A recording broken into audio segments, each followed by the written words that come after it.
শিল্পী সমিতির অবশ্যই উচিত শিল্পীদের পাশে থাকা। আমার মনে হয় শুধু কমিটিতে থাকলেই শিল্পীদের পাশে থাকবে তা না। সমিতিতে থাকা মানেই একটা শিল্পীর সমস্যার মধ্যে পাশে থাকতে হবে। এখন আমার মন মানসিকতা সবার মন মানসিকতা কিন্তু এক হবে না।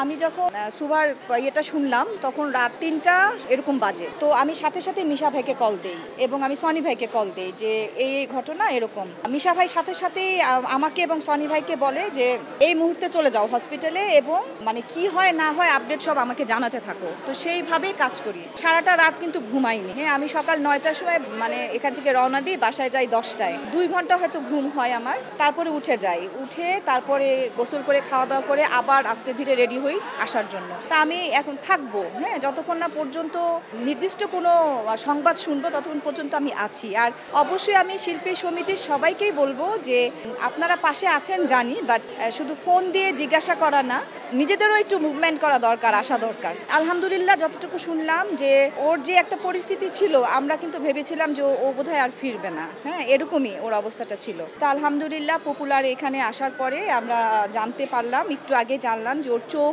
একটু একটু মানে নড়েছে এবং হাত একটু একটু নড়েছে।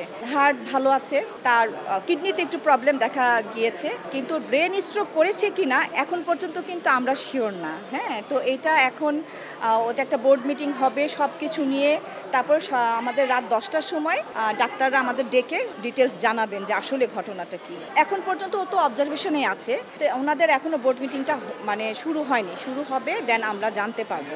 আর কালকে যখন সে আসে তখন আসলে সব ডিউটি ডাক্তাররাই ছিলেন। বেসিক্যালি দেখা যায় যে ডাক্তাররা সকাল 10টার পরেই কিন্তু আসতে শুরু করেন এবং রাউন্ড দেন সব রুগীদের দেখার।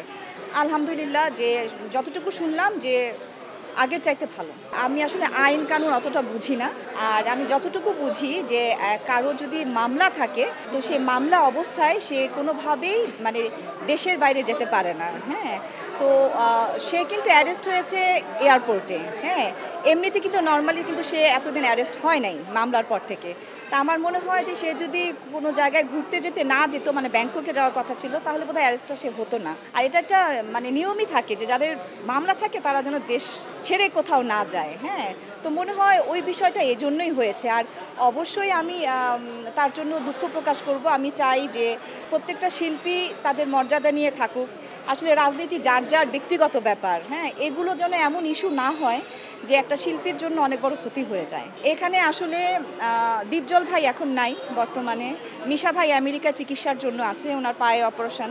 কালকে উনি ভিডিও কলে ওনার পায়ের অবস্থাটা আমাদেরকে দেখালেন। হ্যাঁ, আর এখানে যারা আছেন আমাদের হয় কি আসলে এক একজন এক একটা পদে আছে, যার যার পদগুলো সে যদি সুন্দরভাবে পালন করে তাহলে কিন্তু সমস্যাগুলো হয় না। কি বলবো আসলে এখন আমাদের এখানে যাই হয় আমরা কিন্তু মিশা ভাইকে কল দিই, আমি দেই, সনি ভাই দেয়, হয়তো বা আরও অনেকেই দেয়। আমাদের একটা গ্রুপ আছে, ওখানেও আমরা কথা বলি। এখন এই বিষয়টা এইভাবে আমার দেখতে হচ্ছে, এখন আমি কি বলবো।